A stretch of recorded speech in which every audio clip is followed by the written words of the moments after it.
बाक्सानि हिलखागुरि खाग्राबारि लामायाव मिनि ट्राकनि मोनसे सोमोनांथाव जाब्रबथाय।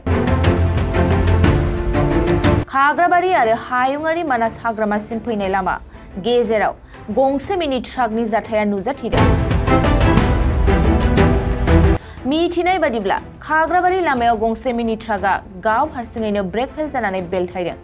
जाथायाव ड्राइभार आरो लेबारजों लोगोसे 6 सुबुंफोरा जोखोम जायो। बिनि उनाव 7 सुबुंफोरखौ निमुवानि देहा फाहामसालियाव फाहामथायनि थाखाय लांनाय जायो। खौराङाव फोरमायनाय बादिब्ला आनन्द बाजारनिफ्राय कुत्रिझारसिम मिनि ट्राकनि हेफाजाबजों कन्ट्रलनि माइरंखौ दखानाव हैनो लांगासिनोमोन। बे समाव दंफैयो आङो मोनसे गारिनि जाब्रबथायाव गारिया गाव हारसिङैनो बा जेबो रावजोंबो एक्सिडेन्ट जायाबालासिनो बेलथायदों होननानै जोङो खौरां मोननाय जादों। बे समाव जोङो हिलखागुरि खाग्राबारि लामायाव मोनसे बे जाब्रबथायाव बे समाव जोङो हरखाबै नुजाथिफैदों। बे समाव कन्ट्रलनि माइरं होनना मिथिनाय जादों। कुत्रिझाराव लांगोन होननानै जोङो मिथिनाय जादों। दासिमबो जेबो रोखा मोननाय जायाखै। जों लोगोसे बिथांमोनाव माखासे खोथा जोङो मिथिना लागोन बिथांमोनजों। এইটো তাতে ক'ত লৈ যাব? মানে কুত্ৰিঝাৰলৈ যাব খুজিছিলে। আপোনাৰ আপোনাৰ বেয়াকৈ এক্সিডেণ্ট হৈ গ'ল। 6জন মানুহ আছিলে, তেওঁলোকে আঘাত পাইছে, আঘাতপ্ৰাপ্ত হৈছে। এতিয়া চাউলখিনি এতিয়া পৰি আছে, গাড়ীখন আপুনি দেখিছে এতিয়া।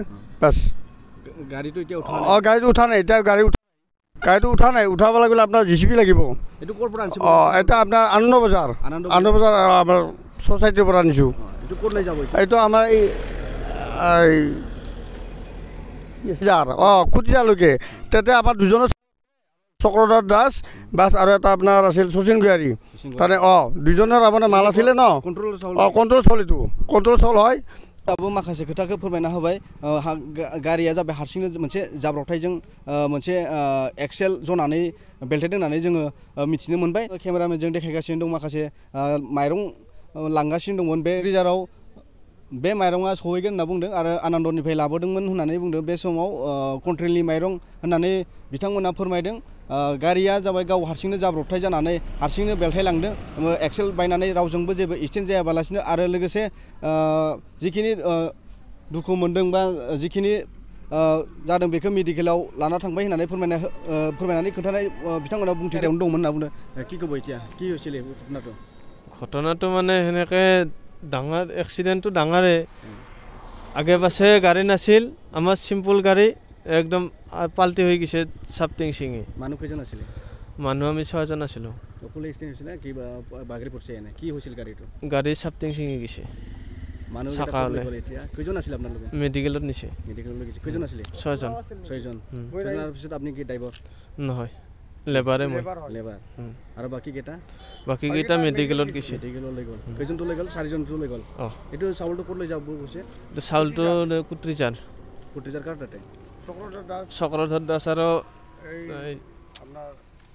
শচীন গোহাৰী। এনে ক'ৰ পৰা আনিছিলে চাউলটো? চাউলটো আনন্দ। मोनसे फोसावथाय क'क्राझार जिल्लानि सिङाव थानाय दा रियेलिटी पाब्लिक स्कुलाव पाब्लिक रिलेशन अफिसारनि गोनांथि जादों। गोसो गुदुं बिजाथिफोरा थाबैनो जगाजग खालामनो हागोन।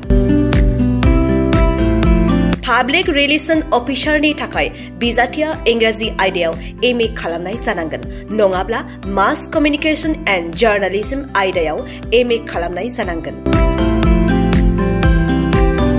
बिनि थाखाय जेबो एक्सपिरियेन्सनि गोनांथि गैया। डिग्री गोनां बिजाथिफोरा बयबो एप्लाइ खालामनो हागोन। दान बान्थाखौ 15,000निफ्राय 20,000सिम होनाय जागोन। गोसो गुदुं बिजाथिफोरा रियेलिटी पाब्लिक स्कुल @gmail.com आव मेसेज हरनो हागोन, नङाब्ला 9435293000 जानबुं अनजिमायाव जगाजग खालामहरनो हागोन।